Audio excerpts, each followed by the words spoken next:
Good evening. I'd like to call the meeting to order. Roll call. Weedman, Aye. Mack, Here. Braden, Here. Strack. Here.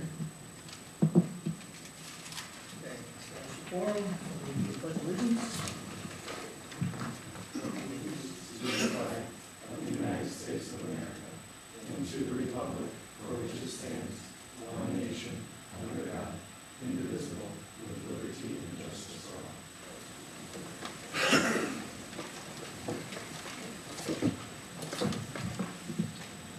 Okay. And motion to approve the agenda, tonight's agenda. So moved. Second. Strack, Aye. Mack, Aye. Weedman, Aye. Braden. Aye. Next is public comments. We have none. And next will be up to Amanda. Say it. Zip it right through this for the technology survey presentation.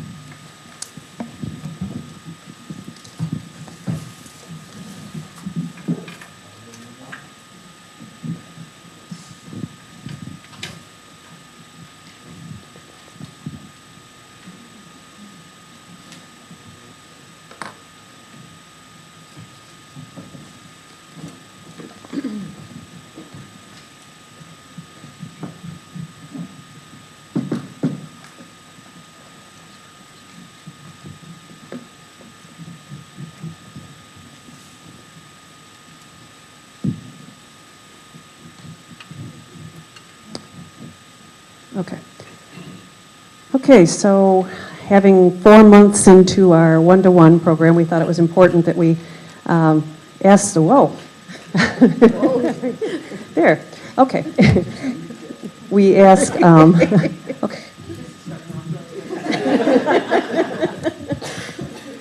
Ask our parents what their thoughts were on the survey.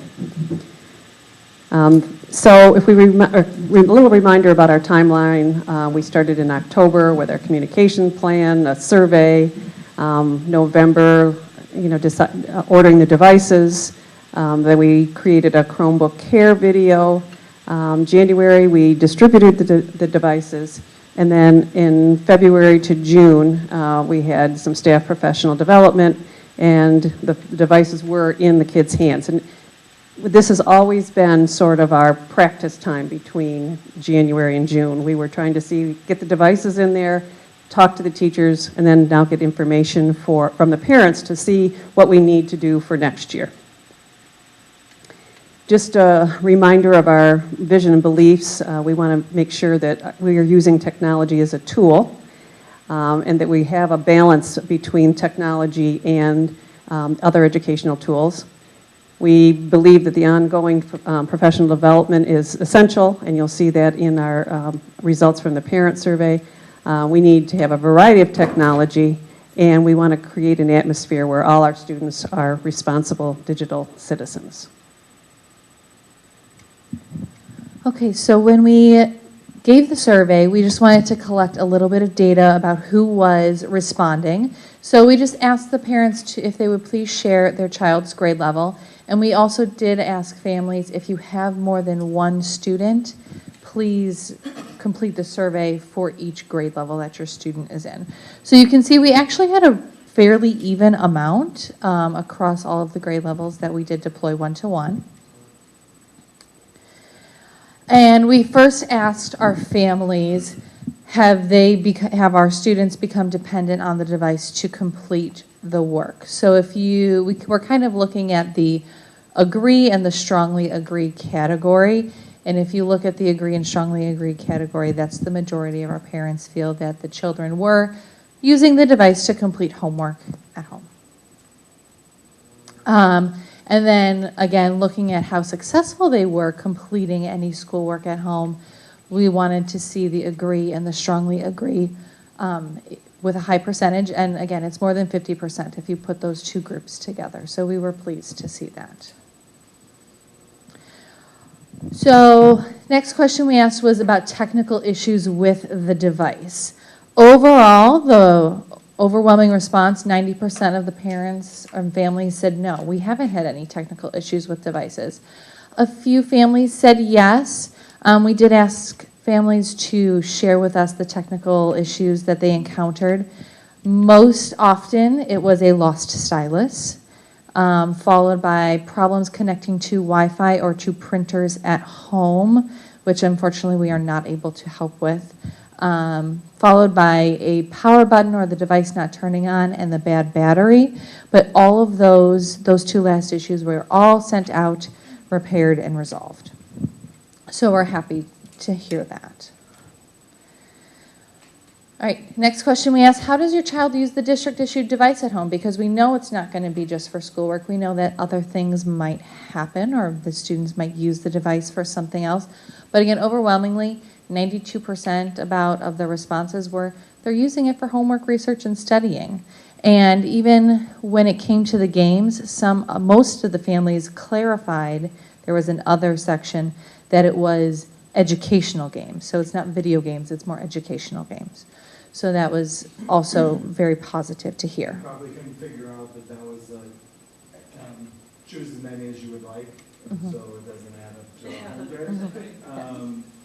And of course, as we just said, the issue about the games, it was a new device, and so we did have some parents share that their kids were very happy about the gaming feature. Yes.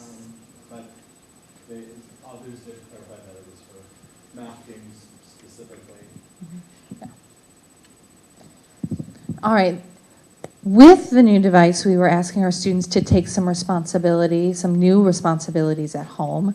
So we wanted to see, we asked all the students, go home, charge your device every night, bring the device back to school, and we asked them to leave the chargers at home because chargers can get lost very easily, they can get tangled, they can get forgotten, they can get pulled apart because they are two pieces. So we want the chargers to stay at home. So we said, well, how difficult is it to charge the device nightly? And again, you see the overwhelming majority said it's really not very difficult at all. And those that said it's a little bit more difficult just said it's my child who needs to learn a little bit more responsibility and needs me to help check that they are charging the device and that it's in the backpack ready to go for school in the morning.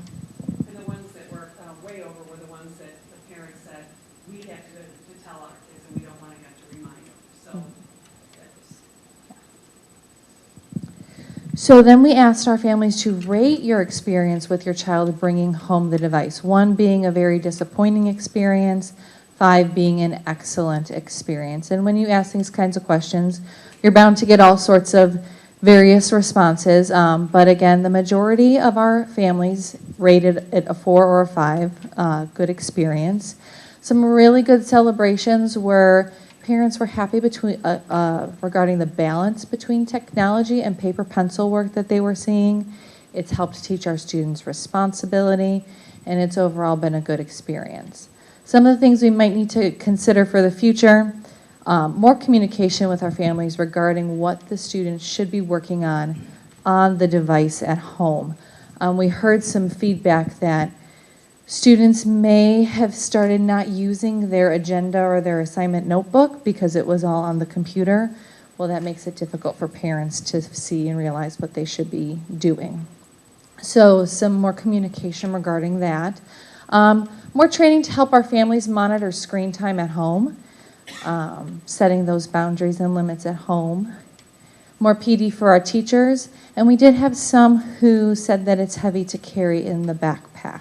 So we'll have to do some thinking about what we're sending home or what else is going home besides the Chromebook, if there's any additional books going home. Moving forward, a lot of our resources, curricular resources, are all digital. So moving forward, it should kind of start to alleviate itself. Some of our families who were very disappointed with the experience were families who just don't care for the technology at all. So you may know, based on, I believe Ellen shared, or based on experiences with your own student, that we had an internet shutdown from 10 p.m. to 6 a.m. each day. The device would still turn on, but students just no longer had access to the internet. So we asked the families, would you like to see this continue? And 77.5% of our families said yes, absolutely. So we think of that as a really big success and something that we would probably continue. Celebrations are, it's really helpful for the students' physical and emotional well-being. It does help families enforce those technology limits. And most families didn't really mind the shutdown because most said, well, we're in bed by that time anyway, so it's fine. Some things, areas for future consideration. Some would like to see longer shutdown hours, like a shutdown earlier. Some would like to see a shutdown later, so fewer shutdown hours. So it's kind of hard to balance those two. Some other suggestions were possible times, different times depending on the student's grade level, or having families opt in for the shutdown. The problem with this is that with Go Guardian, because Go Guardian is the one that does the shutdown, it's an all or nothing. So it's everyone gets the shutdown at this specific time, or everyone does not get the shutdown at all. So that's something, hopefully we can pass that feedback on to Go Guardian, and maybe that's something they could consider for the future. And so for those that did say, no, they would not like to see it continue, were mostly, I want to say, our upper grade families who have students who are in activities until maybe late at night, and students may need some extra time in the evening. But when we did ask, well, should we then modify the turnoff time to 11 instead of 10? Again, overwhelmingly, the answer was no. And those same types of celebrations in areas of growth or future consideration. So this one goes to one of the other questions about some PD that we might need to provide. Because while the device wouldn't have internet after a certain point in time, it doesn't mean that the device is not usable. And so we are able to download things onto the Chromebook, and kids are able to complete their assignments. And then when the Wi-Fi returns, it uploads back into Google and saves where they were. And so I think some of our students and some of our staff need a refresher or reminder about how to make that happen, because I fully admit I don't know how to make that happen myself, because I haven't tried that out yet. But I think there are, that's an opportunity for us to help our students know, if they know it's going to be late, then download it to the device, and then you have an option of even beyond the shutdown. Yes. So then we asked our family some open-ended questions. The first one being, what benefits have you seen from your child receiving and using this district-issued advice, both at school and at home? We got responses like, it's quick and easy to access my schoolwork. The students are practicing independence and responsibility. They are engaged. We have much more accessibility for our special ed and our English learner students. It's good for the environment. We have our less paper being used. We're teaching digital citizenship, and we're teaching those computer literacy skills that our students are going to need when they get into high school, college, and beyond. Was it a noticeable drop-off in the amount of paper we were using? Well, we're remembering that it was still a kind of our practice time, Yeah. but yes, we are reducing some paper. Some teachers are still tied to it and want to make the copies available in case the students want them. And I think we want to continue that, but maybe we'll reduce it even further once teachers get more comfortable with it and realize I think there are some assignments that paper is still perfectly the best tool for certain things, and that's what teachers are still beginning to figure out, make those good decisions about what tools should we be using for this experience at the moment. But I think it'll have an effect on our print center I would think so. and Yes. our contract, so that's some of the things we'll have to monitor. One of the things that I'm very appreciative of is that we're going to see less color printing because we're able to upload color documents into our Google Classroom or such, and so then we don't have to print those. And so, so then it's free because we're just uploading the document up into it. But then when teachers create little books for kids or about research packets, often the color is helpful because it helps distinguish plots on a graph and specific information. But they're turning those into a computer PDF, so we're not having to do that kind of printing either. So that's also very positive So on the flip side, we also asked them, do you have any concerns? Again, we heard some more feedback or communication from teachers as needed. And so again, this was our learning time, we know that moving forward, we'll talk more about feedback. There is some concern about screen time and how often the students are using the screen at school, at home, and the idea of possibly becoming too reliant on the technology. There was some concern about the technology fee. There was some feedback saying maybe we need even more opportunities for a balanced use of technology. Again, some parents said, I much prefer paper pencil to technology. I would prefer to see my students do all paper pencil and written assignments. Some concern about Before you go on, I think that is logical because the parent isn't able to check their work or if it's not right there on paper. Well, some kids just learn better with Mhm. paper. Yes. And great. Yeah. And so we have to learn that learning style for that child or be able to accommodate that whole purpose. But I think it's all going back to appropriate use of the computer and the screen time, for example, it was a new device. Mhm. And so everybody wanted to spend a lot of time with their new device. I think it's going to wane, except for those kids who are addicted. And I think part of this whole category is many of us as parents, we weren't born in the same age of computer natives and computer technology rich everything. Our kids right now are used to it from being itty bitty. The technology's all around them. So we're fighting that, and we're doing the same fight with teachers too, because they're used to it a certain way too, and so we're having to balance some of those things. This next one though is a good one. I think my son's taking his out of his backpack since school.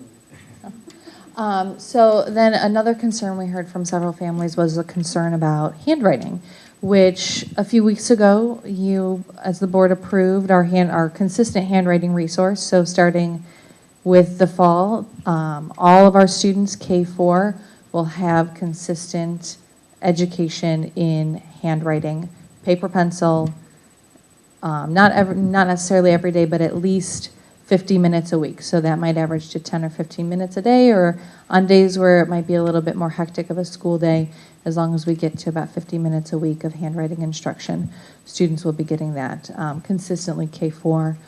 We do have a plan to discuss handwriting beyond 4th grade for this coming year. What happens when they go into 5th grade? What is our expectation for handwriting?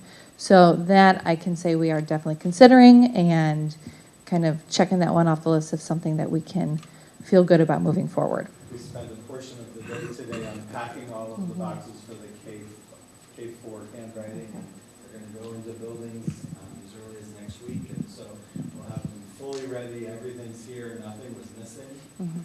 Not a thing was missing. Not a thing was missing. So we have everything that we need to get started for the school year. And this is only the end of June, so we're Yes. really proud of We're that. really We're excited. not rushing to Yes. start the school year. One of the other open-ended questions was, is there any additional support or training regarding technology that you would like to see for your family? And again, it just kind of comes back to that best way to monitor Chromebook usage and safe internet practices at home, digital citizenship, that communication, and then just training for families on how they can access the tools that we use, Google Classroom, Google Apps for Education, and then just more information about what our insurance covers and what it doesn't covers. And then maybe our students can do a quick little video on how to work the Chromebook at home for families, for anyone who might not know, because it might be a new device for some. And then anything else that you'd like to share with the Technology Committee or the Board of Education. So one of the things that we got as feedback that we thought was actually a really positive idea was a possible newsletter to families regarding technology expectations and tech tips and digital citizenship. Maybe not every month, but maybe once a quarter, just to kind of come home so parents know what's going on. The continued emphasis always on a balanced use of technology, and the consideration of possible e-learning days instead of snow or inclement weather days, which that's interesting because it just got signed shortly ago by our governor that we could do that. So the state is kind of starting to roll out some information regarding how that might look. think 127 is one of those days at the end of the year. I think so. Like a good resource for, my son had X amount of time on his Chromebook while he was. So before I continue, are there any questions? That was all the information about the parent survey. Anything that you wanted to share while that's still fresh? One of the things that we were also asked to do by the state to comply with our new grant system was that we, as part of ESSA, we needed to have a staff survey as well. And so we added some technology questions into the staff survey. While we were doing a survey, we decided to ask lots of other questions as well for specifically about technology. So this was one of the questions. What I'm going to talk about is not the whole survey, because it's really more specific to programming for Title I and Title II and Title III services, but we're going to focus in on the technology one. Which of the following areas of professional development opportunities would be beneficial to faculty and staff in meeting the needs of our students? So we only put the top 5. There was actually 6 because there was a tie. And so effective use of technology to improve teaching and learning, great. That's something we need to continue to work on. Differentiated instruction methods, so how can we use the technology to give different kids different opportunities? Effective assessment development and discussion about the assessment results. Addressing the needs of struggling students. Again, social emotional learning and addressing the needs of our accelerated students. So we think that that's a fair representation of things that we could be working on next school year. With respect to the district technology initiative, what additional PD would be beneficial to faculty and staff? So this is specifically about technology. So technology integration, again, digital resources and text, more PD on Google Suite, more PD on CAMI, and more PD on SAMR. So those abbreviations, CAMI and SAMR, may be familiar to you, but SAMR is the progression of skills from substitution all the way to redefinition, and so a little bit more deep than just using it as a book to read, so we're going to go deeper and richer into experiences. CAMI is one that you may or may not know. Our teachers are in love with this tool called CAMI. It's a PDF editor, and you're able to insert documents onto the Chromebook or into Google, and then you're able to change it, take text from it, modify it. That's just the first level of CAMI use. Going on from CAMI, you can actually embed videos into a PDF. You can embed voice messaging into it, so a teacher could explain what they want the student to do with the assignment in their own voice, and the student hears it. Interestingly, the student can also send back a voice message into the PDF. And so it's pretty amazing and incredible opportunity for kids to be able to do that. So we already have some ideas of how we're going to even address some of those on the very first Institute days. We're going to be using one of our coaches from the whole rollout, and he's going to be coming in and doing some more training on all of those things. And then some of our tech staff will probably be working on some things in each of their buildings as well. So our outside of the district tech coach will also be visiting each of the buildings to support them as well. So those were the 2 questions about technology. So what's our next steps with all of this? Well, we want to continue with our technology committee. And so we have members from each of the buildings in different roles. So we'd like to continue with that into next year. We want to continue that professional development. And really my whole idea about that is it really needs to be just-in-time training. Because if we teach you how to use something and you have no interest or no understanding of how it could help me at that moment, you're only going to gain a little bit from it. But if you go to a coach or go to a colleague and say, I'm struggling with this, how can somebody help me with it? My learning is probably going to be much greater because it's time sensitive, it's what we need at that moment. Clear and consistent communication of technology, vision, beliefs, and expectations.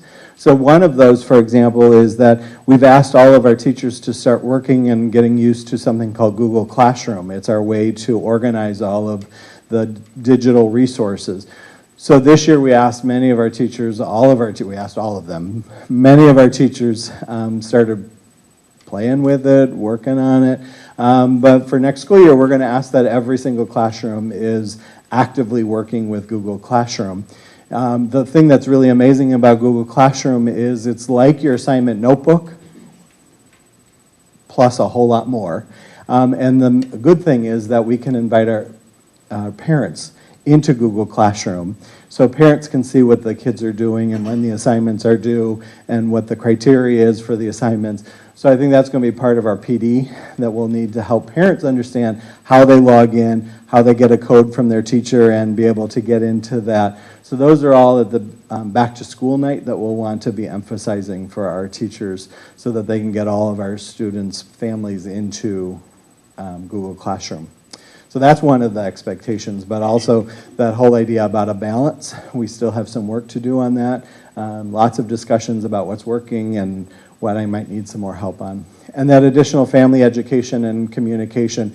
I think Amanda and I were very intrigued about the idea of having a quarterly or a monthly or every 6 weeks or something newsletter to go out of here's something to consider or here's some more information.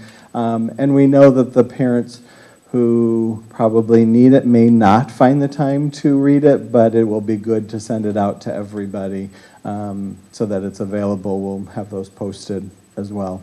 I think those are really good things. So that's what we've been doing with technology. It has been a whirlwind. When I think back, the nights when we did the distributions,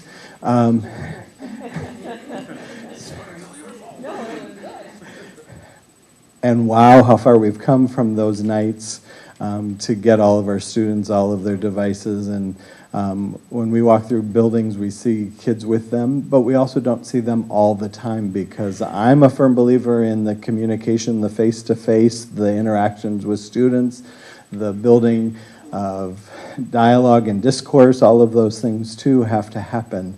We need to practice those skills too. But this is a tool that I don't think is going away, and our students really need to be prepared as they move forward. We're glad to answer any other questions that we may not have answered.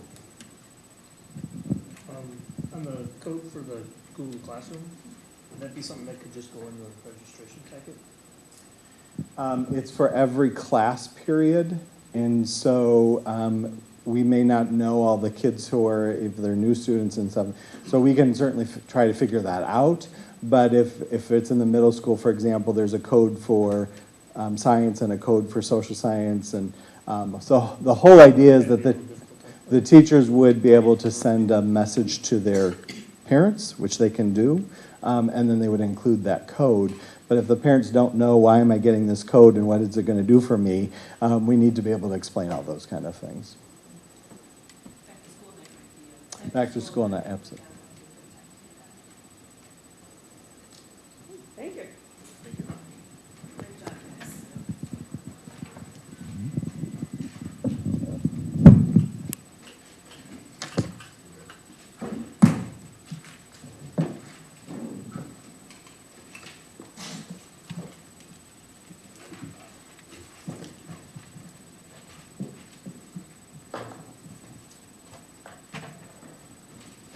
Next, we are up to board reports.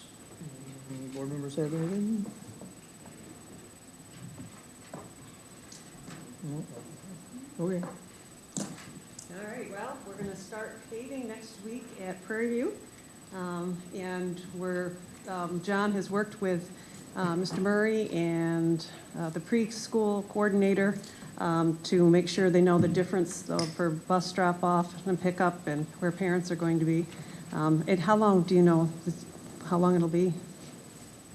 Depending upon the weather, Prairie View we're hoping to have done by mid-July, and then the middle school will have done by the end of July. They tentatively have until the middle of August, so they've built in about 2 weeks of rain delays, which the way it's been lately, they might actually use all 2 weeks.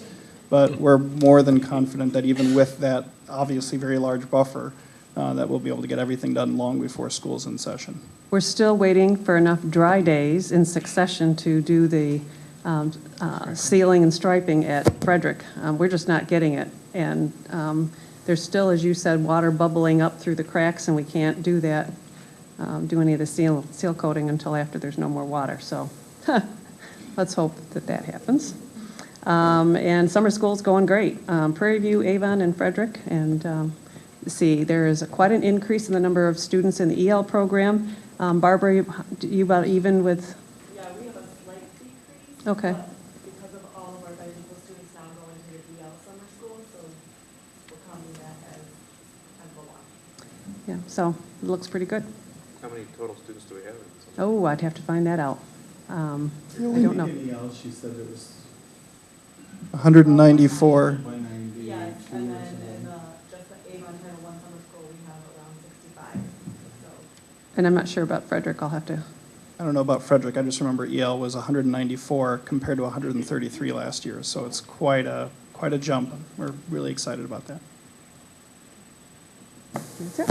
All right, committee reports, diversity committee. Sure, we met last week, and our goal was to review where we've been and where we're going, and plan for the next steps for the 1920 school year. So you're going to meet in July and August once each time to do that, put an action plan into place, and get ready. We're going to have to fill 2 empty positions, so we're looking for some candidates for that, and we've had some good suggestions. I think we have one from the BPAC group, and there was another one that was suggested too. So we're moving forward with that. And then we have a policy committee coming up. Tuesday.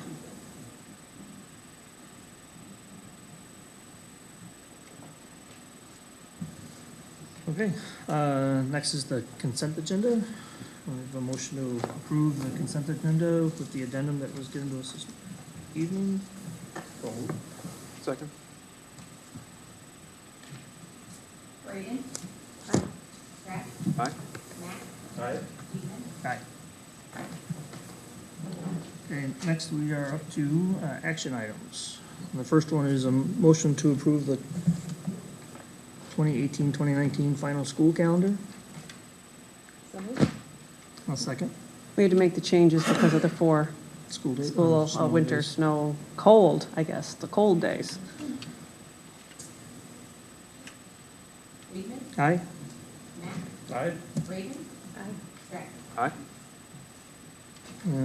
Next is a motion to approve a resolution hazardous conditions eligible for transportation. This is an annual. This is thing, an right? annual one. We're still hoping at some point to get the approval from the state for the signs, speed limit signs on 83, so that we can use the sidewalk that was put in by the collaborative grant we had with the village. And once that happens, then we'll be able to have some of the kids from the manor walk to Frederick. And obviously, we'll have to have a crossing guard, but it will certainly eliminate at least 1 more bus and maybe 2. And that's only temporary until they come through and tear it all up. I know, so that's, When they go to widen the Yeah. road, because they're already in the planning phase for that, so. oh, well, You won't have to worry about that. no, I won't, no. But as of now, the hazardous road can, same eligibility that it's been in the past. Any other questions? Nope, okay. I need somebody to motion in second. Second? Okay. Braden. Aye. Strack. Aye. Mac. Aye. Weedman. Aye.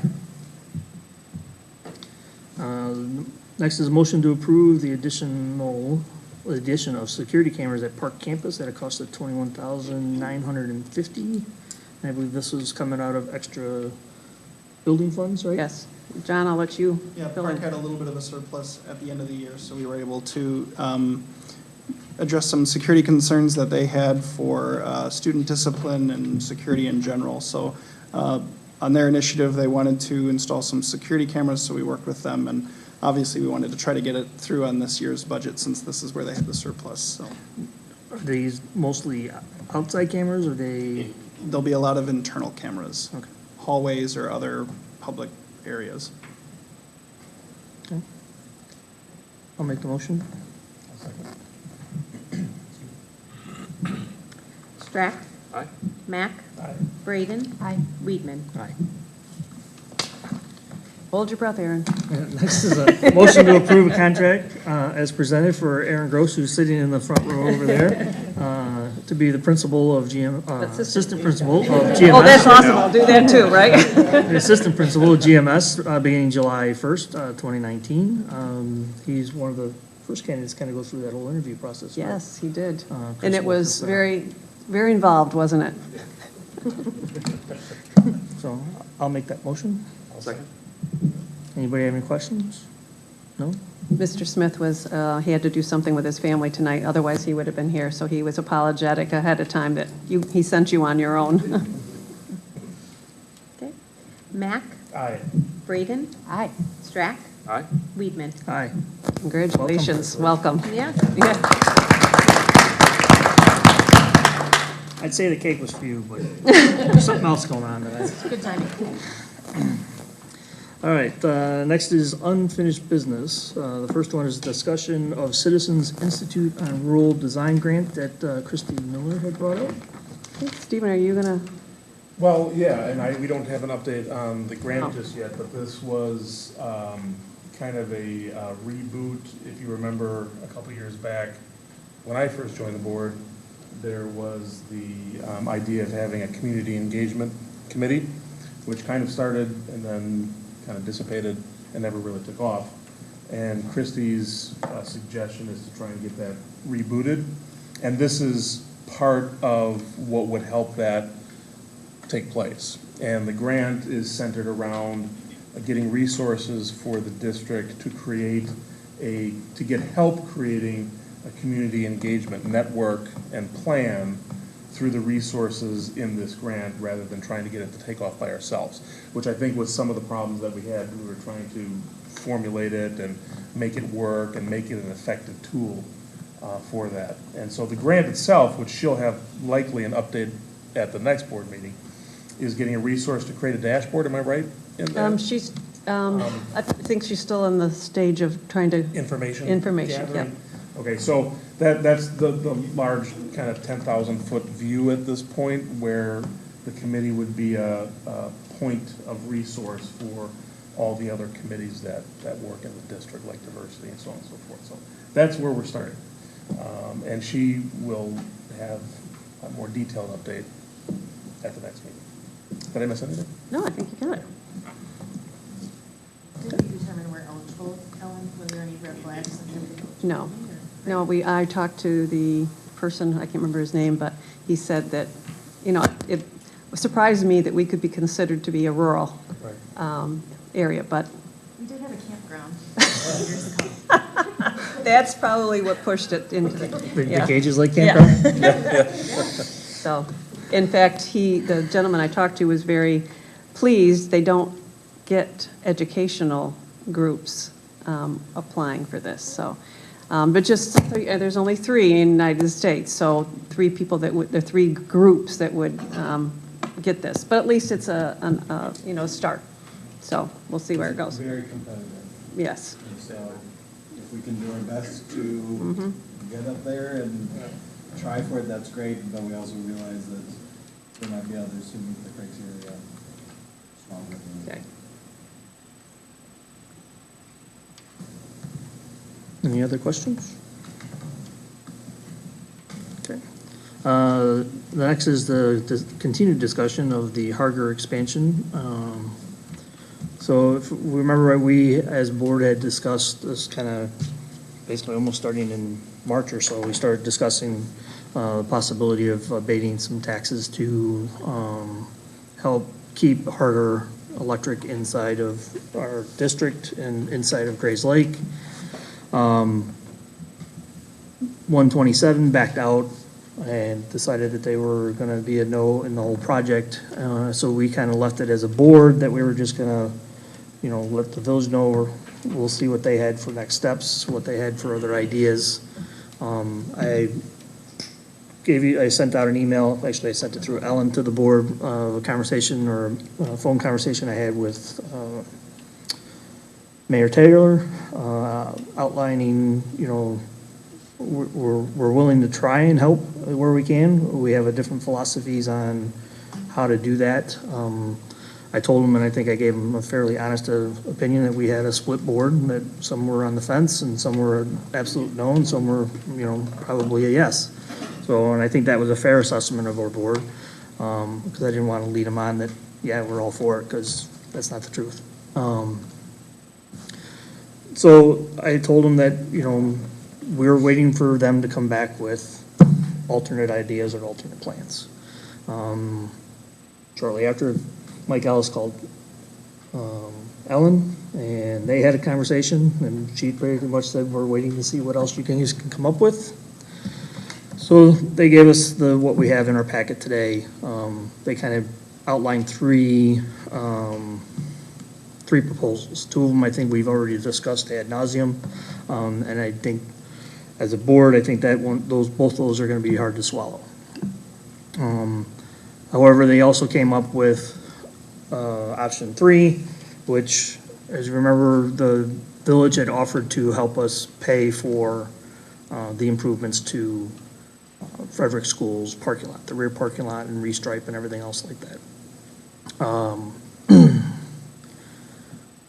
We've already outlaid all the money for that, correct? It's not The completed only yet. thing not that's completed left yet. is the striping. Right. We were probably going to have to, in my opinion, at some point address that issue at Frederick anyways. The village pushed us probably to do it sooner than we really wanted to. And then they were offering an incentive to do it on top of it. So their third proposal is to possibly forego the 50% rebate or 50% incentive that they were gonna give us for that rear parking lot and striping, and use that money then instead to incentivize Harger Electric to stay in town. Now, what that does for us, it doesn't affect our future tax money coming in, it doesn't affect our tax levy, it doesn't affect our EAV or anything going forward as far as our tax dollars coming in. What it does, it's a bigger hit than we expected for the current budget for capital improvements, which, again, as I said, probably down the line here, we were probably gonna have to address that anyways with the safety issue of the kids through the parking lot. And the parents parked out on 83 trying to get into the parking lot. So we were probably gonna have to address that issue at some point anyways. Just like we're addressing it here at GMS, and we're looking at park for the safety of the kids and ease of traffic flow. The $110,000 or $109,000 that was that in that package, maybe we look at doing a reduced amount from that, maybe not the 109, maybe somewhere, throwing a number out, from 55 to 70,000, somewhere in there is a possibility. That gives us a little more cushion into our budget as we go forward. But those are the proposals that they have. My idea is maybe not do the whole 109, but at least give them some of that, and then see if they can make that work with Harder. But that's my opinion. I think I covered everything, right? Comments? One thing I wanted to address is, as you saw Christy Miller's email that went out, reading through those papers that she sent with it, those papers were, from what I can tell from reading them, those papers were done based on what could happen if you give business and tax incentives to business to come into your town, and how it would increase services and for schools and fire and police. And this town's already gone through all that. So this is to keep somebody in town. So it's a little different. I'm not trying to dismiss what she stated, because her points are valid too about being good stewards of the district money. So I think if we did something where we didn't take all the incentives that they were offering us to begin with, then we're not losing any of our tax dollars other than spending on something we probably would have spent in the future.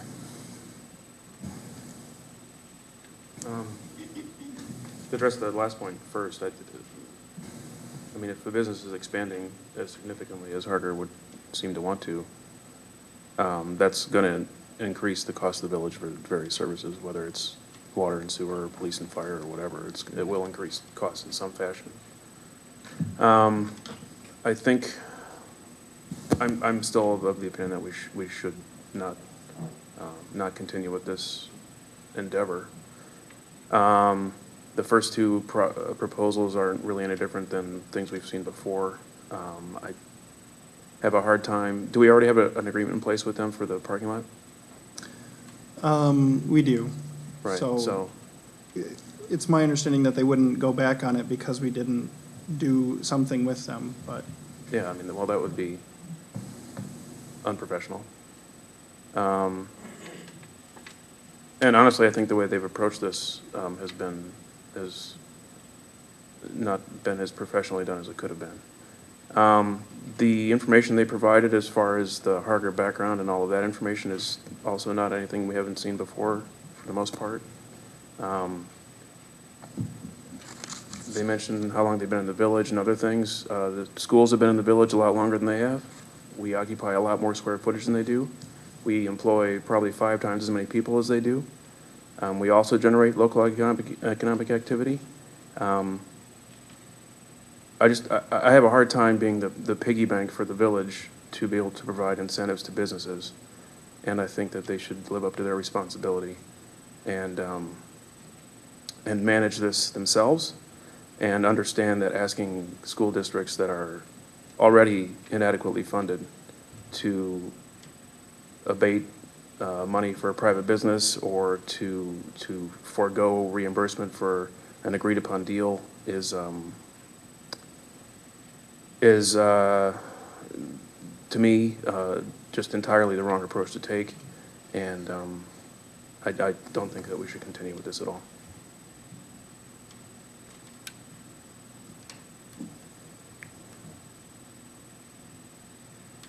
Stephen, Kristen?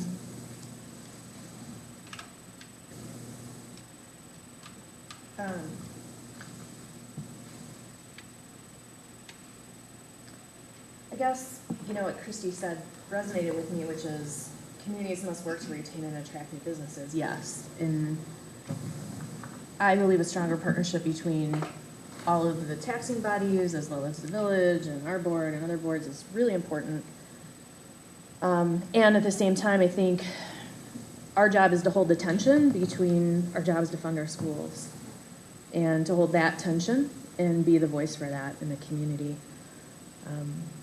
Our job is, I don't think we retain and attract new businesses. I think we could contribute to the community, but I do think that's on the village. I think our job is to make sure our kids get a good education. Now, is there a risk associated with that? Yes, and I think, Jim's laid that out really well, and I appreciate that perspective. The precedent does not sit well with me, and I think we need to be the voice for our students and that's what we bring to the community, and let the village be the voice for business, and that's what they bring to the community. And that's a tension that should never be resolved. It should always be held so that we're always in dialogue about it, and I think that dialogue should continue, but at the end of the day, I guess I go back to what is our core job, which is to make sure we can educate our kids. So that's where I'm landing on the side of pausing on it and not doing it. This has been a difficult conversation because I think that tension or that relationship is managed appropriately by the different actors and stakeholders within the community. And I over the time of this entire discussion, I'm tending to agree more with Stephen in terms of the way that the village has handled this process by putting the school districts in a difficult situation to make a decision like this.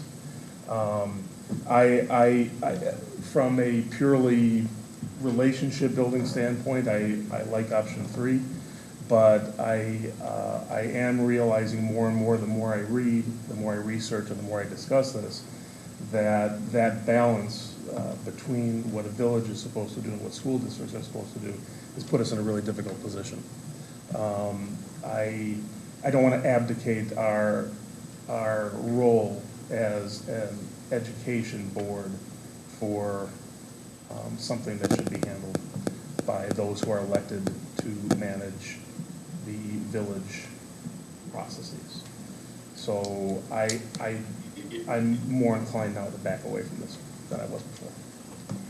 I would also add that I've just been thinking about the role of the board in general, and it's, as I'm a year in, evolving what it is, and I think the other piece of this puzzle is, what do we say? We've all talked about this, what do we say at the Truth and Taxation hearing if we offer it to Harger and then that burden is on taxpayers, and then what do we say if we don't offer it to Harger and they leave? And I guess I pull back to,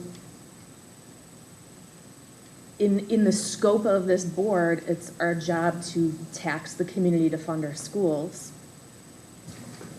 not to offer tax relief. And I love to do that, but we have to fund our schools, and to me, that's the principle I have to sit on here.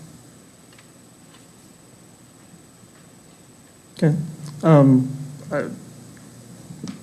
I hear what everyone's saying, and there's parts of me that agree and parts of me that disagree.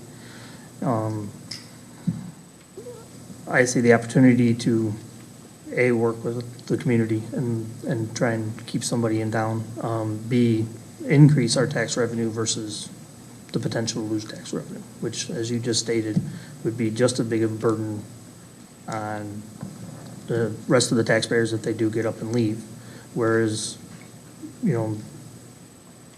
what services do we really provide Harger Lighting as a building or a business in town?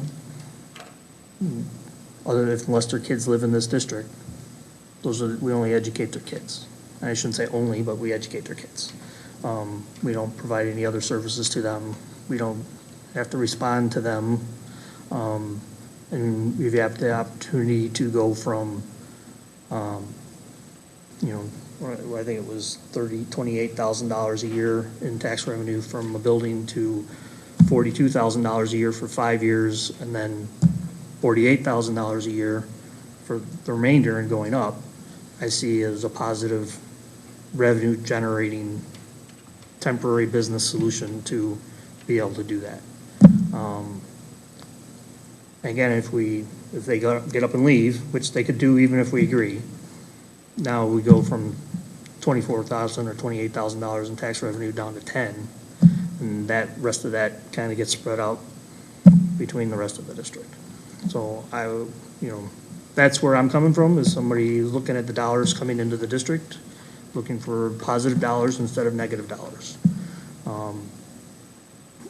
The option 3 allows us to be a community partner without even losing any dollars, even future dollars. It goes from the $28,000 to the $48,000 in, year one of being complete. You would get that $60,000 back in a matter of a couple of years. And we retained a customer in town or a business in town. But I get it. There is that fine line of what we do as a board and what we're responsible for is for the kids in the community. My hardship is watching dollars walk out the door that we could be gaining for another project or another half a teacher or whatever the case may be. That's where I have the heartburn of watching potential tax dollars walk out the door. I think that, nobody wants to see tax dollars walk out the door, but I think the problem that we're trying to express is that that's not our fault if that happens, and it's not our job to make sure it doesn't. What we should be doing as a board, rather, is lobbying the village to make sure they keep Harger here. And then they should be doing the work and paying for the incentives and doing the things that need to be done to keep the business here, whether it's Harger or anybody else. But it's not our job to do that work, just like it's not as board members, it's not our job to run the day-to-day workings of the district. That's Ellen and her staff's job. So I have a hard time, letting something like this happen. and like you mentioned, the precedent that it sets, the impact that would have on the school, on the schools, just the whole idea of it is, to me, anathema to what we are responsible for as board members. I apologize if this is slightly inappropriate, but I did want to chime in just a little bit, just because we did not have a chance to kind of put together a memo for this. But when we saw the option, when Ellen and I had a conversation about the third option, as somebody who has been very reticent about doing anything about the EAV, I got excited. The reason being exactly for the precedential effect of this. I cannot think of another time where the village will be able to do a third option. We'll never be in another situation in terms of a precedent where we can say, the village can come to us and say, hey, we're not going to pay you $100,000 that we agreed to. This is something that won't have an impact on the EAV except for a positive in the future. I've been looking at this as an investment in terms of if we do this and Harger does stay, we'll see an increase in our tax revenues for years to come. So I know that this would be a hit on the chin in terms of we wouldn't be collecting money from the village to help us pay for a district parking lot. But however, I appreciate the fact that this doesn't put us in a precedential situation where we have to worry about them coming back to us next year and saying, hey, we helped you pay for this other parking lot. Like, this is never going to be a situation where this comes up again. And the opportunity, thinking about it in terms of public finance but more specifically private finance, this is an opportunity. I see it as a chance to make a one-time investment, which we did, to improve our own facilities while in the same time getting future tax revenue for keeping somebody here and having them expand and getting that additional tax dollars. So, like I said, I apologize for chiming in, but this is, normally I've been against this throughout most of the process, but when I saw this, I thought it was important for you to hear as the business guy who looks at the tax levy, that this was something that I was actually excited to see, so. Well, what would it be?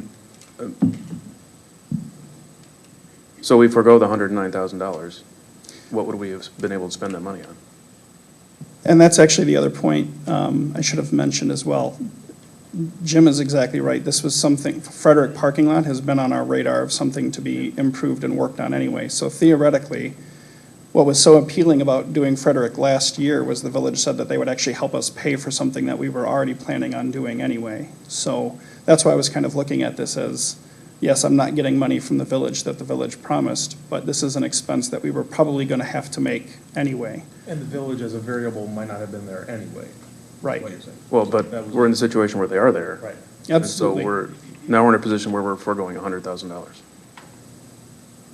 Which I also, I mean, that's $100,000. I mean, why would we give that up? But I hear that. I just, for me, and I'll stop after this. For me, No, I it's understand thinking about what the you're future saying. tax levies of 20 and 30 and 40 years down the road of what they're able to contribute. Yeah, I understand what you're saying. It's still, so what are we getting for that $109,000? I haven't done the math, but I'm happy to look at, if they stay and expand, what kind of future revenue that would be. No, I mean, But if we allow the village to keep that money and not give it to us, what are we getting for that? I mean, we're paying them You'd have $100,000. to do the whole. Yeah, you'd end up getting an increased tax base, an increased tax levy amount from Harker, the building itself. That's the investment. And in Assuming X that- amount of years, you would get that money Assuming they back. stay here, assuming they expand, assuming they, Well, yeah, I would assume that we would say if they go, then the village would still be on the hook for the And I'd be happy to reimbursement, put that in. which I'm sure they would not back away from, because, you know, I'm speaking for myself, but I'm pretty sure if we told them that, you know, we'd be willing to forego this as long as they stay, and if they don't stay, then we would like to see that money. so, I mean, I guess my main question is what, if we forego that money, what would we have spent that $109,000 on? That we Honestly- saved on the parking lot? So it would have come out of the O&M fund, so it would have come to be a parking lot somewhere or a redo, like we're redoing the. But it would Prairie View. have paid for something else. Right. Right. And just one other point I wanted to mention, the village hasn't gotten all of the bills for us yet, because obviously we haven't finished striping it, and we're not going to hit $109,000 in reimbursement money. So this is actually even a cheaper option than the other two options were.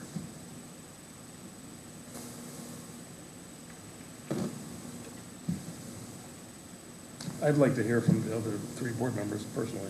I know we've Me been talking too. about this for a long time. I understand that, but based on the ebb and flow of this conversation, I really would like to hear where the other three sit at this point now, too, personally. No, that's a good idea. You know, I've got it right on the agenda for the next one. I'm sorry to add it to No, another that's all right. conversation, No. but I think It's better to have all of us than- important Yeah, it that is. they That's hear I love talking about this. Yeah.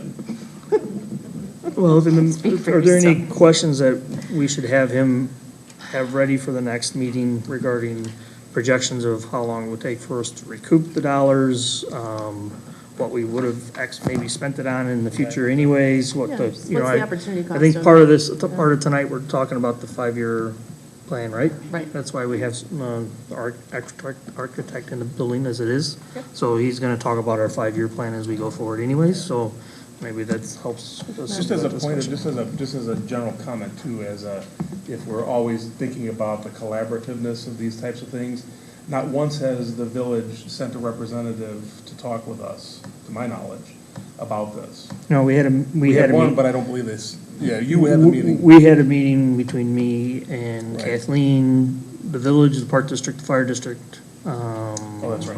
and Right. both schools, Yeah. district that we had sat down to have that meeting. So they did send Yeah. and the mayor was there. Yeah. Well, that was our request, What's that? too. That Yeah, was- otherwise they we would not pushed have for done that Mhm. meeting. You pushed for that specifically, Jim. Okay, so that'll go on the next. And Got it. again, any other questions you want him to answer between now and the next board meeting, if we can send him? I'm just curious about what we're gonna put together without 127.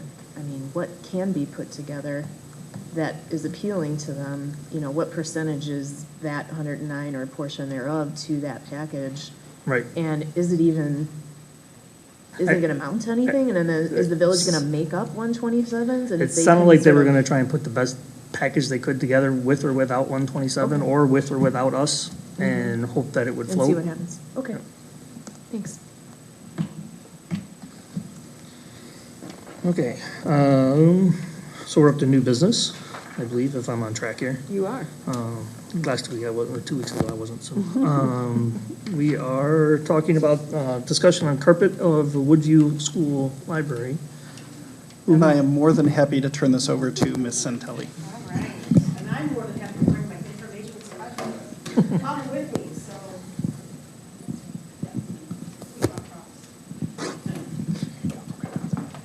Thank you.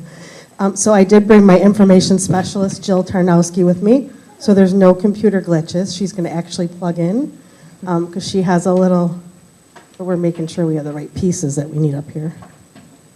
So I'm just excited about a project that we are doing at Woodview School. So before we talk about what's on the agenda, which is the ask for carpet, at Woodview, I wanted to explain why we're asking for carpet. And so I'm very lucky because I get a chance to work with amazing people like Jill Tarnowski, who is very motivated, as well as an amazing PTO, who every year asks me what our priorities are for the building and for fundraising. And so we had mentioned to them in the past that we are really due for a remodel for our library. It's been a very long time. I've been at Woodview for 10 years. And I know things haven't been done probably for 20. So we certainly are due for a remodel. And Jill has put together a little presentation here as soon as we get this loaded. So if any of you have remodeled your homes, you know that when you start off with one thing, it leads to the next thing, which leads to the next thing, which leads to the next thing. So we started off with the idea of really needing a library update, and the why behind it, so I'll let Jill share that. And then it comes down to, one project kind of getting carried away, and we're excited about it, but we have a lot to share. So go ahead, Jill. Okay. Hello. You'll notice on here, we're using the word update rather than remodel. We are not moving any walls or doing anything like that. We're really just kind of giving it a pick-me-up kind of thing. with the help of the Woodview PTO. They are a tremendous group of parents that are very supportive of Woodview School and things that will benefit our students. So to start here, why are we doing the Woodview update? One, we had a little bit of congestion by our doorway with classes coming in and out. So we realized that we needed to kind of move some things around to do that. We also wanted to make it a very student-friendly and engaging place for them. And as our population at Woodview continues to grow, we are in need of small group study spaces and things like that. So we're finding that our library doesn't just have to function as a library and a place to check out books and do stories and things like that. It has to be a study space for small groups or another space for large group instruction. We have the addition of our makerspace things, so we need to have room for those interactions to happen, whether we're using robots and driving them or whether we're building things. And of course, we need a space where our staff can get together for professional development and continue our learning as well. So this is what you would see as you walked in the door of our library. Mrs. Caniff, our library assistant, is there to greet people. And then you'll also see our tan walls and our white walls, and they're there. You know, it's a functioning library, but it kind of lacks some, what's the word I'm looking for? Welcome, pizzazz. Yeah, love. Yes, you guys have all hit the nail on the head right there, so I'm done. I'm kidding. But you can see we have our checkout desk, and if you look closely at the picture, in front of the trapezoid table there, you'll see a little difference in the carpeting there, because over the years, I've kind of reduced Mrs. Caniff's workspace to make an opening so that we don't have that congestion at the beginning of the library and things like that. So you can kind of see some wear and tear and just some use of the library, which is a good thing, which means people are coming in and out and using the space. So this is what our library looked like before. Beautiful oak, plain bookshelves. This is nonfiction right now, but this is how kids would look at the spines of the books and pick out what they wanted. This is our maker space. So everything is in bins. We like everything there to be portable, so it could be grab and go. So the maker space isn't necessarily a dedicated space. You can take those things and use them in the classroom. We can use them at tables. We can do things like that. Woodview, I've already said the praises of the Woodview PTO. They did a phenomenal job with the Woodview Fun Run, and they've raised enough money that they have agreed to pay for new shelving for our library. Benefits of this shelving is that the shelving will now be only 66 inches taller, which is only 6 inches taller than me. It's 6 inches lower than the old shelving. So it's going to be a little more accessible to the kids. They can reach things a little better. Our shelving will now start to line the walls of the room, opening up the center space and making some of that more flexible. And the shelving that we will have that will be in the middle of the room will be on casters, so that when we need to have meetings or professional development, or we have a storyteller performer coming in and the multi-purpose room is being used for lunch, that we could have this other space available for presentations. And one of the things I'm most excited about is the picture book shelving is going to be forward-facing shelving. I don't know if any of you have been to Fremont Public Library or Warren Newport Public Library, but their shelving for their kids is like this.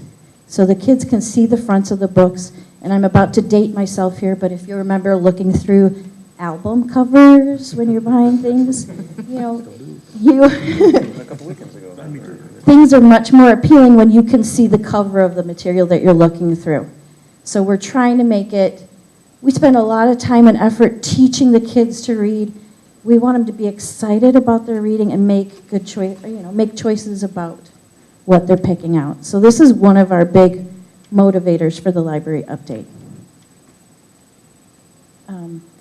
We've worked with a company called LFI, and this is their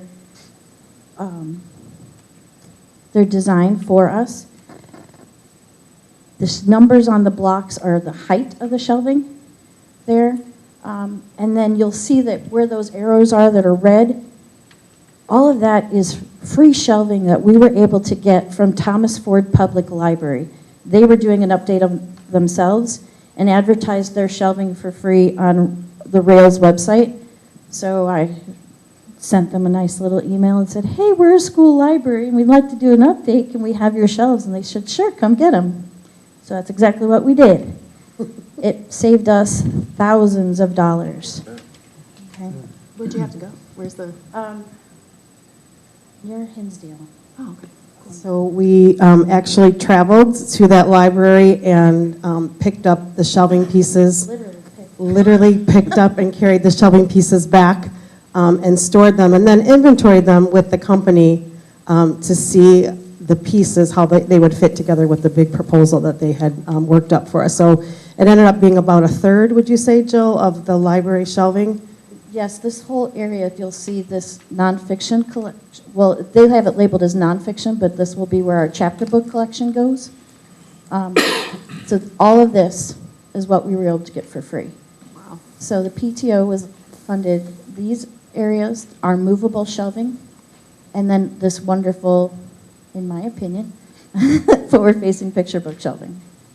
So we're pretty excited about it. Just having the opportunity to pick up some free shelving, it sort of propelled our project a little bit further. So as I was saying before, when you do a home remodeling type project, one thing sort of leads to the other. The fact that we were able to get free shelving and reduce the cost sort of propelled us to move this remodel or this, design space a little quicker. We had anticipated that this project would take us 2 to 3 years to do something like we would do one section of it 1 year and another section of the library another year. But with the help of the PTO and this free stuff, it's kind of moved it forward. This is some samples of our carpeting now. We removed those large oak shelving units in the center of the room. And so this one, with the lighting in here right now, you can't really see, but there's a definite traffic pattern in the carpet. You can see some of it here, down there. So we've already started to make some changes at Woodview since the last week of school. We've had a lot of collaboration, not just from the staff at Woodview, but from other schools in the district. Park Campus, Prairie View, and Frederick loaned us carts so that we could put our picture books on it, because we're going to have to work on the picture books over the summer and instead of putting call number labels on the spines, we're going to have to put them on the front of the book, because that's what we're going to be seeing. Grays Lake Central High School sent over some of their Honor Society students our last week of school. They did a tremendous job of coming in and helping us relabel some books, box things up. They even helped take down some shelving. They were phenomenal. What a great group of kids. Mrs. Anderson, owner of the business 27 Houses right down there on Center Street, downtown Grays Lake. She's a Woodview mom. It's an interior decorating business, so she has been donating her services. And she's the one that helped us pick out our colors and is going with our theme. We showed her what we had available, and she's been helping us make knowledgeable decisions about those things, because that's not my area of strength, is picking out colors. Mrs. Ladnick is another Woodview parent. She's also a local artist. She's been donating her time and talents to help paint a mural, and she's going to help us transform our pillars into trees so that Woodview actually has a woods forest themed library. Okay, so We started last week, I'm teaching summer school, but in the afternoons, 12:30 to 3:30, we're going in and we have started painting the library. This is what it looked like before. We had to keep all these boxes in numerical order for nonfiction so that when the books were still coming back, we'd put them back in order. And then these are some of the carts we borrowed from the other schools. This is what it looked like the last day of school. These are our colors. We're going to be using greens and blues, which are brain-based research colors. So this is where we mudded the walls and primed. And this wall is now brown and will become the trunk of a tree. I have not been doing this alone. You can see that a couple of the Woodview teachers have been coming in and helping. My daughter has come in and helped. Those cinder block walls are not easy to paint. They're very speckled, lots of holes, porous, I guess. And this is Mrs. Ladnick, who has started our mural. So, phase 2, or down the road, would like to get some flip-top tables. So we were talking about that space being very flexible and functional. Those tables, as you can see, they flip flat, and you can push them out of the way so that you have the open space for presentations or things like that.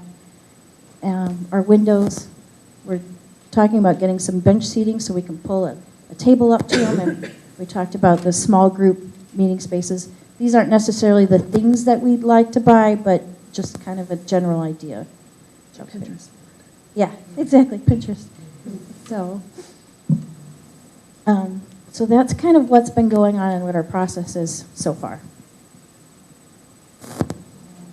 So we just have a color scheme to show you real quick so you can kind of get an idea.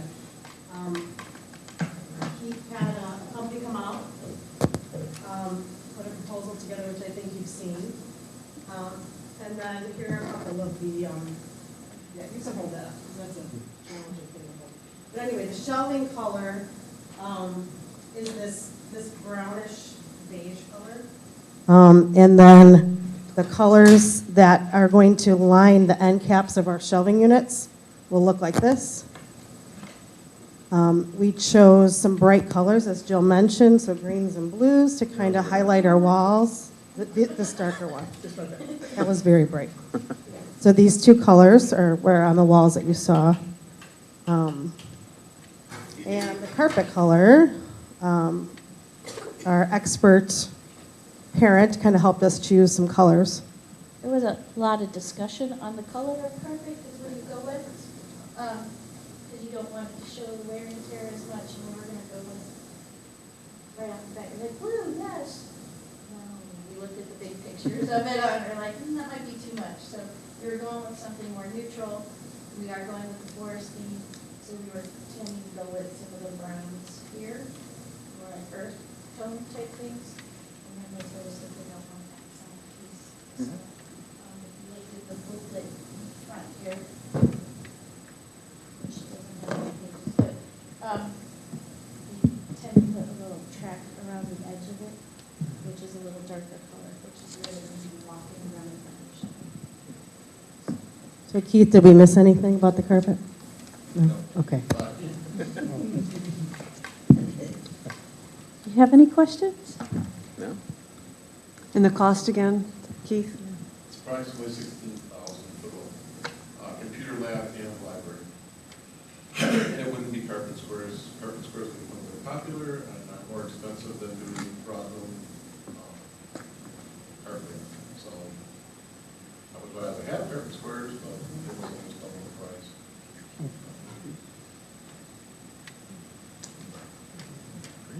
So the cost of $15,000, 16,000 would come from where, Mr. Grinnell?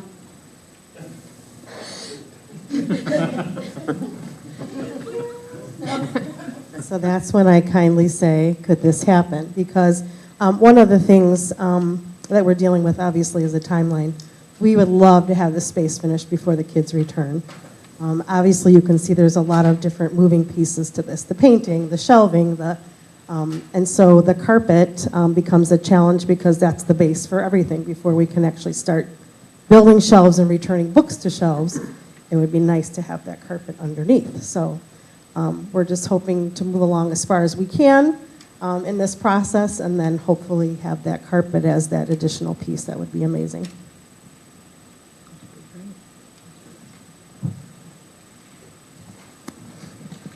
Thank you.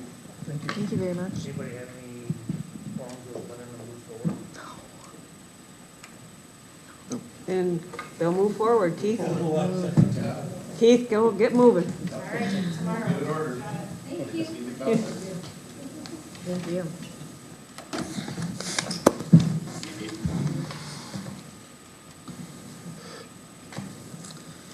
All right, next is the discussion on the 5-year facility plan. John, what do you have? And Mike's here too. Yes, we have our wonderful architect here. Just really briefly, we had talked about this earlier in the year as a goal of, especially as we decided to postpone Meadowview to kind of get a better assessment on our facilities. One of the, we felt that was an opportunity for us to really relook at our whole 5-year plan in general. Where are we at? Where do we need to be? Especially considering since the last time we've done it was 2014. So we felt we were overdue for a new 5-year facility plan. Working with our architects Wold, we started discussions about what that needed to look like. There were some things that we felt didn't necessarily need to be looked at right away. For example, Park just had a life safety survey, which has a 10-year, these are the big things you kind of need to tackle, so we were able to cut that out to save a little bit of money. There were some other things like, I believe, electrical that we've had updated recently in various places. We felt like that was in a good space.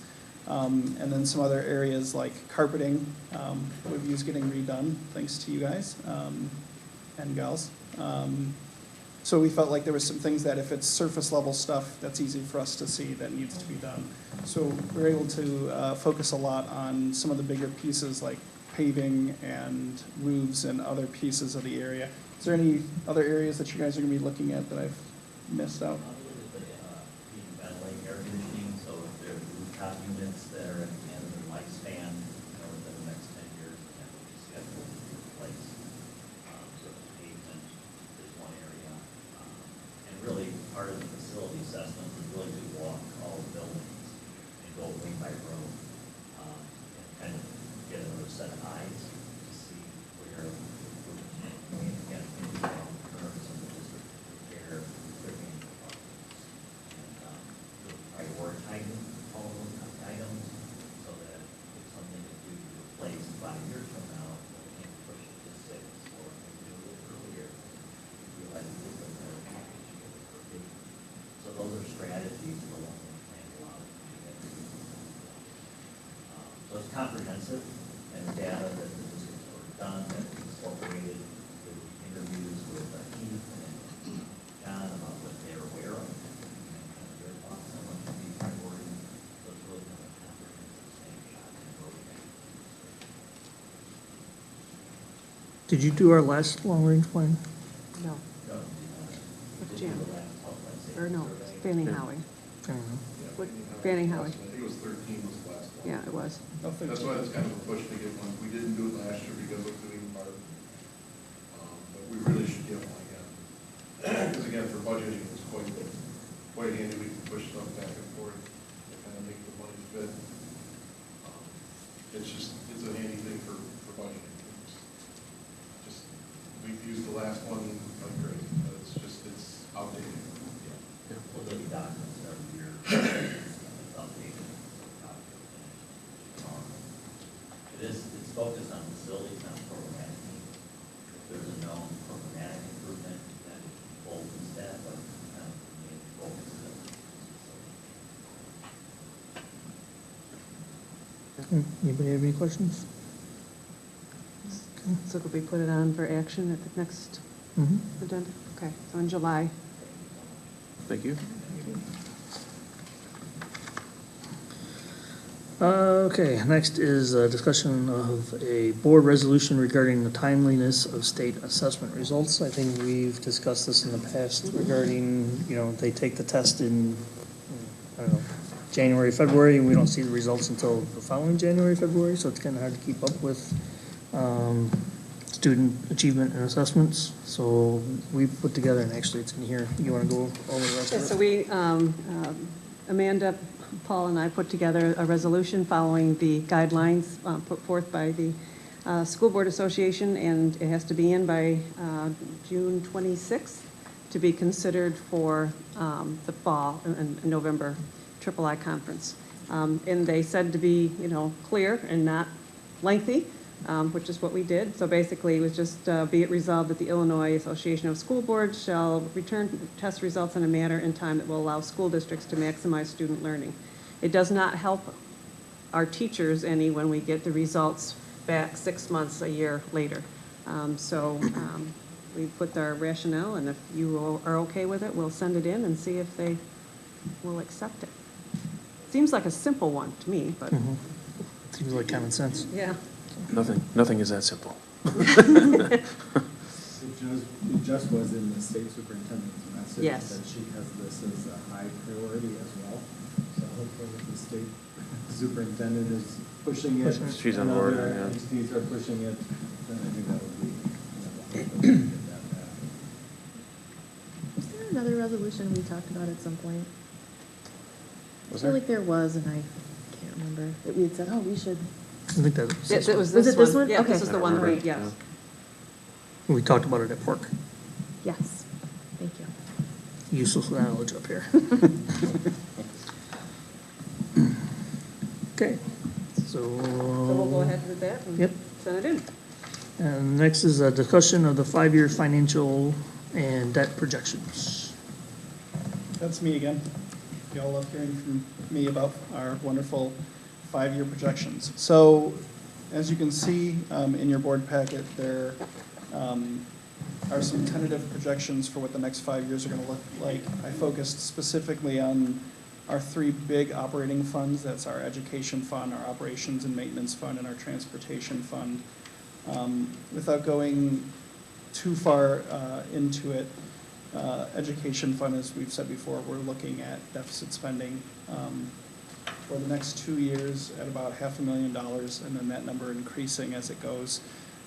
One thing that'll be interesting for this will just be what evidence-based funding is for the next few years. To speak ever so briefly about that, we know that the state passed a $375 million addition to evidence-based funding. The thing that makes me a little nervous about that is they have a whole wonderful Excel spreadsheet that it should be easy for them to just punch the numbers in and then tell everybody this is what your new rate should be.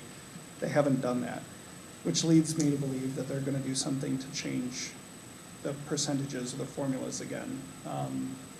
Also, what also makes me nervous, because I'm just generally a nervous guy apparently, is we have been borderline tier 1, tier 2. So tier 2, just as a refresher, we got $400,000 in the first year. We were tier 1 this year, and it gave us $900,000. Theoretically, even if they don't change anything about the formula and how it gets calculated, because they gave us $900,000, that could bump us back to tier 2. That's the whole point of giving us all this additional money, is to catch us up in adequacy. So it is really difficult to predict what is going on at the state right now. And again, me being nervous, there's been rumors that we won't even hear until October, which unfortunately means that we as a district have to pass and approve a budget before we even know what the state is going to be assigning us financially. So just mention that. So we are looking at deficit spending in the education fund. For the operations and maintenance fund, you'll see that for the next 2 years, we are projecting deficits. Again, that's wholly related to capital improvement projects that we've been planning for several years now, thanks to a previous 5-year facilities plan. These numbers, I should say, as you go with each further year, I'm less confident in the numbers because there's so many variables that can happen from year to year. But as you can see, we have the next 2 years, we have pretty good ideas of what we're going to be doing in capital projects, and then after that, the good part to show you is we are projecting relatively modest surpluses in fiscal years 22, 23, and 24. And I say modest because when you look at a budget of $4.3 million and you have a surplus of $26,000, it's a positive, but that's very narrow. Another thing that's, makes me a little nervous is the surplus deficit in the transportation fund. This is one of the things that isn't covered by evidence-based funding, so we're always dependent upon how much the state decides to actually reimburse us and how much they prorate their reimbursement. So the good news is we've seen some of our costs go down just because we had a wonderful transportation coordinator who helped us narrow down some of the routes and combine some routes.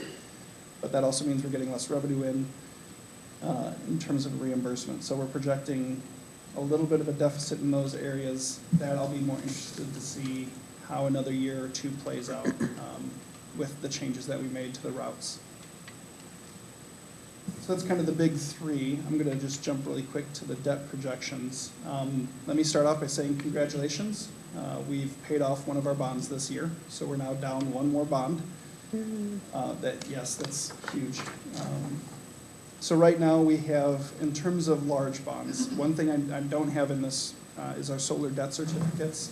That's simply because those monies are taken out of our operating funds, so that's coming out of our operations and maintenance. But these 5 that you see here, the general obligation refunding bonds of 2012, 2014, and 2015, as well as the capital appreciation bonds of 2001 and 2002, those come out of our debt service fund. So those are things that we as a district don't directly levy, the county levies on our behalf. So these are the things that have, as you see, we levy about almost $8 million every year for these 5 bonds now, and that's about 20% of Grays Lake residents or Haynesville or any one of our communities' tax bills. So the sooner these are off, the sooner we see some tax relief. Which one came off? I believe it was a 2005 series bond. I'd have to go back and look, but I know we made the last payment this year. In terms of debt projections, you'll see that one of the things that we did by refunding and restructuring some of those bonds in 2012, 2014, and 2015 allowed us to spread out those payments and structure those payments in such a way that it was just a level number. So you'll see for fiscal year totals, you're looking at about $7.7 million each year for the next 4 fiscal years. Fiscal year 24 dips a little bit to 6.6, fiscal year 25 jumps to 8.9, and then fiscal year 26 is back to about a 7.8 million. And then at that point, we would be debt-free. Mm-hmm. There is 1 or 2 of these bonds do have are callable, which means we do have the opportunity to refund them at some point in the next couple of years. As that time gets closer, I'll have presentations for you on that. We'll see what the market's doing at that point and see if if it would be cheaper for us to refund those at that time, or if there would be some opportunity at that time.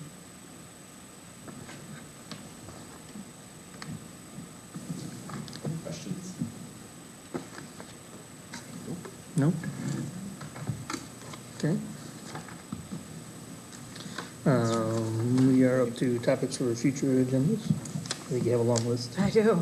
So we'll, hopefully Christy will be here so we can have an update on where we are with the rural design grant. Update on the paving progress, update on the striping at Frederick. Hopefully by the next 2 or 3 weeks, it'll dry up, enough of that. The continued Harger discussion, and then we'll have action item recommendation to approve the 5-year facility plan at a cost of $27,371. Any other item that needs to go on? Which, to formally approve it, yes.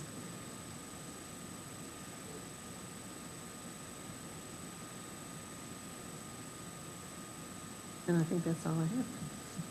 Anybody else have any other topics you want to discuss? And that's July what, Sue? July 17th.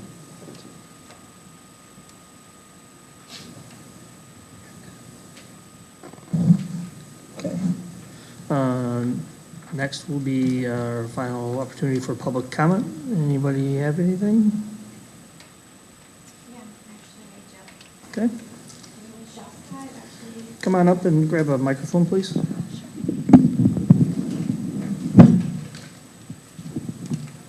Thank you. My name is Jessica Chwaku. I've actually been in touch with Mr. Weidman, Ms. Corral, and Mr. Lewis. I've been in touch in regards to my daughter entering kindergarten a month and 6 days prior to her, the September 1st cutoff date. So I'm not here to take up much time. I just want to see if we can schedule an in-person meeting to discuss the progress report. I'm more than happy to have Ms. O'Brien from Avon attend, as well as Mr. Walk from Avon, to kind of coordinate and discuss a little bit further. Yeah, we'll get it set up. I appreciate it. Thank you so much. Appreciate it. And actually, there was one other thing for the future agenda that Sue reminded me of. There's going to be a discussion or a resolution to have Scariana Himes be our PTAB attorney. They're the attorney that would come before us to advocate on our behalf on any property tax appeals that come before Property Tax Appeal Board. As you know, CREA Law is our current legal firm. They do not have a PTAB attorney, so that's why we're going outside of CREA for this. CREA is well aware and fully supports this. So.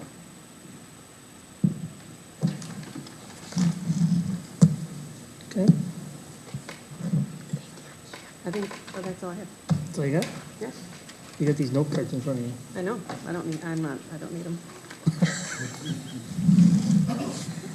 All right, well, I have a note card in front of me, but it's in very large, bold front, because I have my contacts in and not my glasses, so I have to You do. go first, then I may do that. No, you go ahead.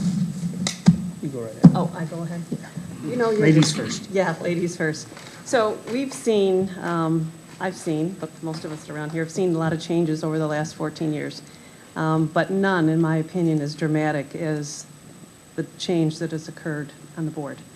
And the change 6 years ago with this board has been the catalyst that we needed in this district to move us to where we are. Not only the change in the board, but allowing us to, what are you doing? There's never anything good when he starts smiling like that. You told me to open the gate. Yeah, I know it, yeah. Allowing us to hire John and hire Paul, without who we would not have been able to make these changes, and the support of Barbara and Amanda and everybody else in the room that is here. So I really want to thank you all, and I wish everybody was here to be for this, because that is what made that change and made this turn that corner to make this district as great as it is. And you're my family, and I'm not going to talk anymore. Thank you. Okay, well, I had to write the long stuff down too. So, Ellen, you came to this district 14 years ago. Yep. From small town of Elmira, New York. And you helped shape our school district into what we have today. You had to help the district through some rough periods of financial woes, through the recession and everything else. And unfortunately, also through a teacher strike. You served a few roles in our district, from superintendent to superintendent and special education director to superintendent and principal. Served as president of the Lake County Superintendents as well. You helped us bring exciting change to our district, which you slightly alluded to, that was all us. But you helped bring in all-day kindergarten, one-to-one technology. You're instrumental in the diversity committee, the allergy committee, and increase in our bilingual program to help everybody in our district.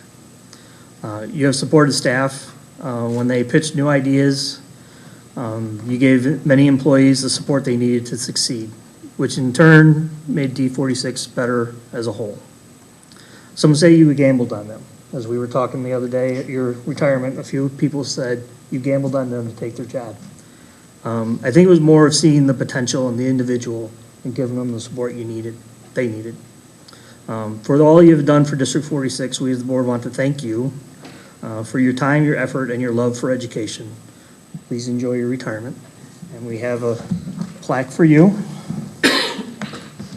You proudly display at home. She can't have an office here anymore. No. So this is for you. Thank you very much. Oh, Oh, I got flowers. flowers. That was all her idea. Oh, thank you. And there's cake over there to end this. Thank you very much. Anybody else like to say anything? Staff included. You're welcome to speak up. Anyone? We appreciate her more than you can ever know, and her belief in us and her guidance and leadership has been amazing, so we appreciate you. And we'll miss you.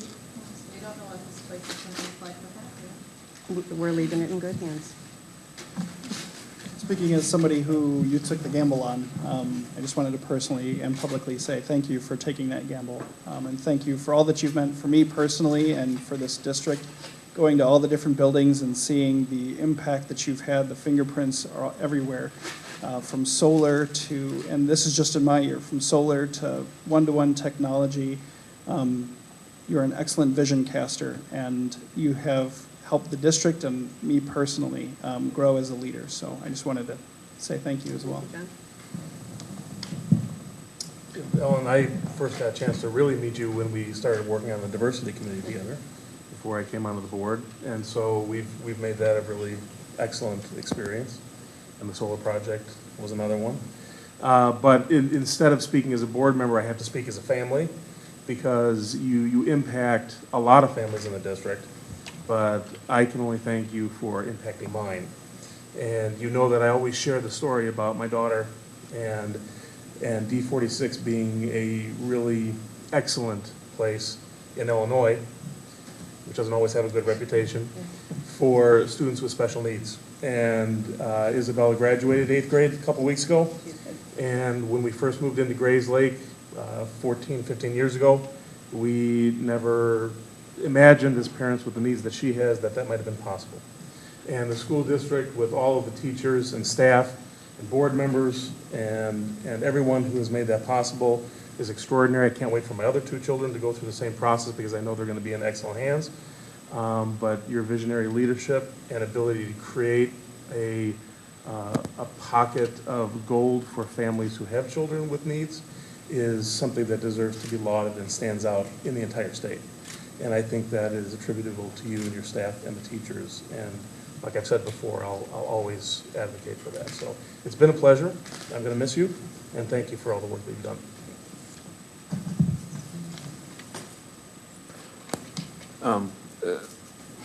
I would just echo what everyone has said so far. I mean, it's been a long road. You know, it hasn't all been sunshine and rainbows, as we like to say in my family.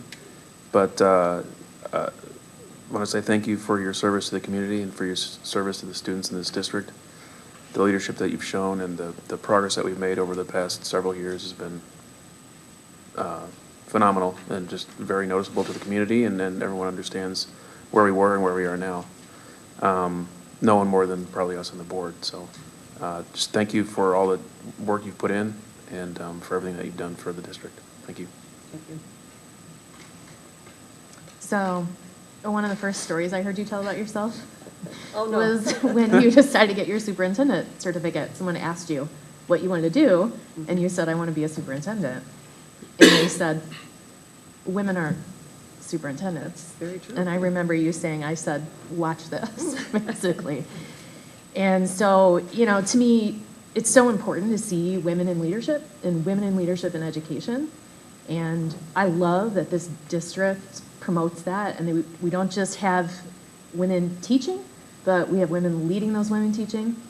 And I really admire that. I appreciate that. I'm glad that my son gets to see that on a daily basis. He's a huge fan. He's going to miss you a ton, too. And as Stephen said, you know, his experience in this district has been bar none phenomenal, and you created that for him. So thank you. Make sure you tell your son hi for me. I will.